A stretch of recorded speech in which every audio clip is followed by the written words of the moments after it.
Менің отаным ол Қазақстан. Себебі бұл елде атам, әжем, әкем, анам, бауырларым тұрады.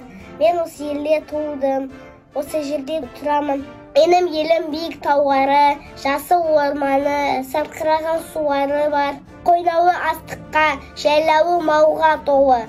Табиғатты сұлу жүрілген бай ел. Менің елімде көп ұлттар бар.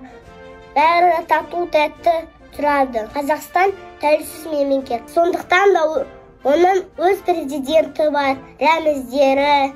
Елімнің астанасы Астана қаласы. Мен Астанаға бардым. Астана жаңа қала маған ұнады. Мен отанымды мақтан етемін. Әрбір Қазақстан азаматы өз еліне қызмет жасау қажет. Мен де қазірден бастап жақсы оқып, білім аламын. Еңбекшіл боламын. Үлкейгенде өз еліне қызмет жасаймын. Менің елім Қазақстан, өз еліне сүйемін.